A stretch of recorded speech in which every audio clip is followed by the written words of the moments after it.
Sometimes, life tests our hearts in the most unexpected moments. It's easy to show kindness when everyone's watching, but true character reveals itself when no one is supposed to see. This is the story of a man who had everything: wealth, success, love, and thought he'd finally found the woman of his dreams. But one early morning, a single decision to return home ahead of schedule changed everything. What he witnessed behind the door not only shattered his world but also reminded everyone what real kindness truly means. Hey there, beautiful souls!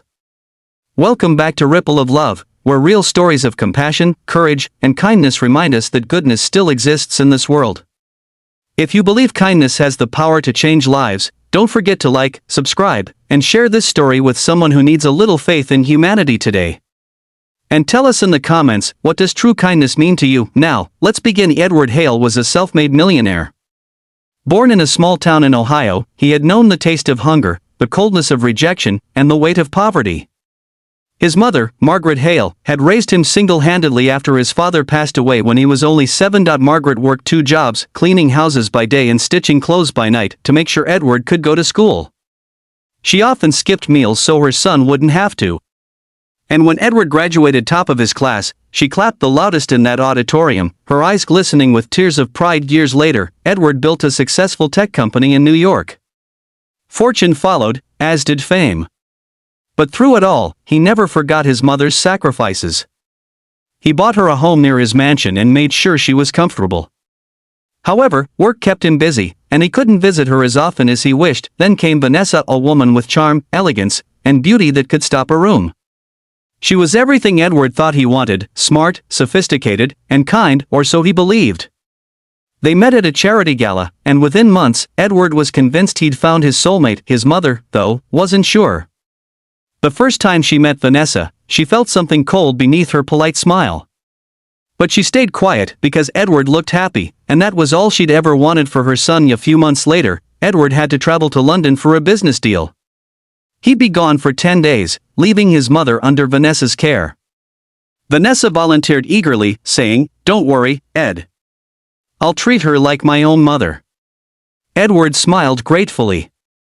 "Thank you, Vanessa. It means a lot." But promises are easy to make, until life exposes the truth. 3 days into his trip, Edward's meeting in London was postponed. The client fell ill, and he suddenly had a week free. Instead of staying overseas, Edward decided to surprise Vanessa and his mother.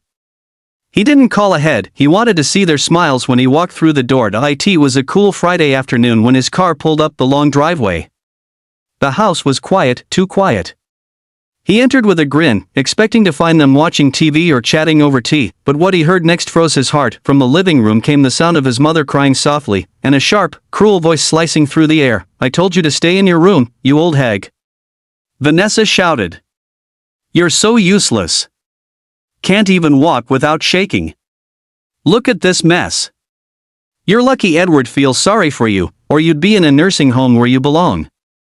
Then came a thud, a sound so horrifying it made Edward's blood run cold. He rushed in, and what he saw will never leave him. His mother was on the floor, clutching her arm, tears streaming down her face. And Vanessa, his glamorous, elegant fiancée, stood over her, her face twisted in anger. "Vanessa." Edward's voice roared through the room. She froze, spinning around in shock. "Edward! I didn't see you there." "It's not what it looks like," but Edward wasn't listening.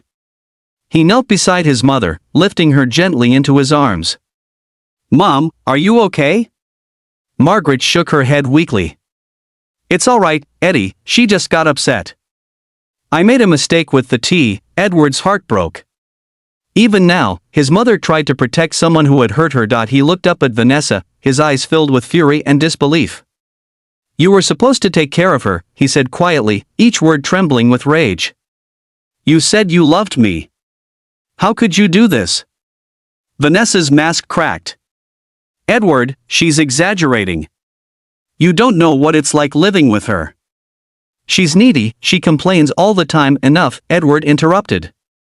His voice was calm, but his eyes burned. "Get out." "What?" "You heard me. Leave this house. Now." Vanessa tried to argue, but one look at him and she realized there was no coming back. Within minutes, she was gone, her designer heels clicking down the marble steps for the last time. That evening, Edward sat beside his mother as the sunset painted golden light across the room. He held her fragile hand and whispered, "I'm so sorry, Mom. I should have been here." Margaret smiled faintly. "You have a good heart, Eddie. Don't let this change that." But Edward couldn't shake the pain. He kept thinking about how easily he had trusted appearances, how quickly he'd believed in love without seeing the heart behind it. The next day, he made a decision that would redefine his life. Instead of wallowing in anger, Edward decided to use kindness as his answer. He dedicated part of his company's profits to a new foundation, the Margaret Hale Trust, which would provide in-home care and support for elderly parents who lived alone. When asked by reporters why he started it, Edward simply said, "Because no mother should suffer in silence. And no one should ever mistake kindness for weakness." Months passed. Margaret's arm healed, and she began spending her days helping at a local senior center. Her laughter filled the house again. Edward often joined her, sitting with the old folks, listening to their stories, learning from their resilience. He realized that real love doesn't glitter, it glows quietly, like the warmth of a mother's hand or the smile of a stranger who helps you for nothing in return. One afternoon, as Edward walked his mother through the park, a young woman approached them. She worked as a nurse at the local hospital, and she recognized him from the news. "Mr. Hale," she said shyly, "I just wanted to thank you. Because of your foundation, my grandmother now gets the care she needs. You changed our lives." Edward smiled softly. "Kindness has a way of coming full circle," he said. "Thank you for reminding me of that." His mother squeezed his arm gently. "See, Eddie? Sometimes pain shows us where we need to plant our kindness."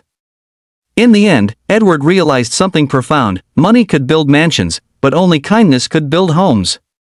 Love wasn't about grand gestures or fancy words, it was about compassion, patience, and respect. Vanessa's cruelty had left scars, but it also opened a door to something far greater. Because through that painful discovery, Edward and his mother became the reason hundreds of other families found hope. So if you ever find yourself tested, when someone hurts you, betrays you, or breaks your trust, remember Edward's story. Respond not with bitterness, but with kindness.